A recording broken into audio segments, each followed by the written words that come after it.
itself was the main takeaway here for me. We've been reporting on this for a number of hours, and obviously the question in these incidents always starts with, why did this person do this? What was the motive? Was there a connection, or was this random? That was the question that we've been looking to answer. Was this targeted, as my colleagues Adam Perez and Shimon Prokupecz have been reporting, along with talking to some of our sources, that there was this connection, and as we've learned, and it was confirmed there at the press conference, that police are now on the verge of entering a residence where they're continuing to gather information, and that we'll get more. But that at least answers that question. The one remaining factor for me is obviously we look at some of the evidence that we've heard, these devices, and obviously the individual was there, walking on the first floor and seeking to take life.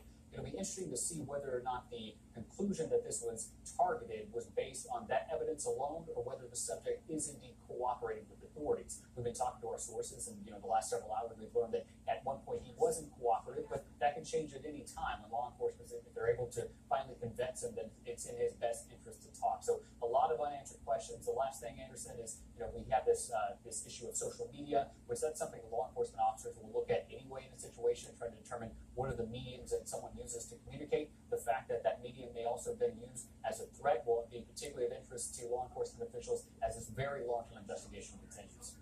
James, the shooter was not carrying ID, according to sources, and as Josh was just talking about, based on sources, that he reportedly wasn't cooperative. There was also the report that he had somehow altered his fingerprints. That the police officer, the chief of police there, would not confirm that. For you, what does all of this say about the level of preparation of the smoke canister? First of all, in crisis incidents, inaccurate information is always a problem that we have to sift through. So the chief was very clear there. He says, we're going to be very careful. Anything we put out is going to be very accurate. We want to make sure that we don't put anything out erroneous. We heard some reports that maybe some fingerprints have been altered and things like that. My early reports also said potential IEDs, improvised explosive device. He's corrected that, saying no, that what it was smoke canister. Exactly, and I think sometimes for civilians, they look at a smoke canister and they might think that it's an IED. Well, it's a pyrotechnic. It could be used for that. I mean, it causes fire and obviously smoke. What those things are used for from a military perspective, you use those to signal and you use those to obscure. Now, using them in this kind of situation, did he use that as a distraction? Did he use that as something that was going to cause fear and panic? That's quite possible. But the other thing that struck me was his selection of a weapon. It was a shotgun. Now, the chief didn't drill down and say whether or not he had used it loaded with buckshot, or he had loaded with birdshot, or a slug.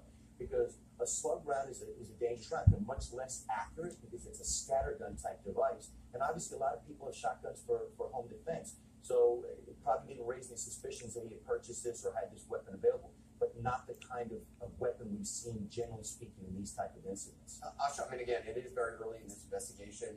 Motive, which is obviously very important in every situation, but in this as well, not yet determined. We don't know why this newsroom was perhaps targeted.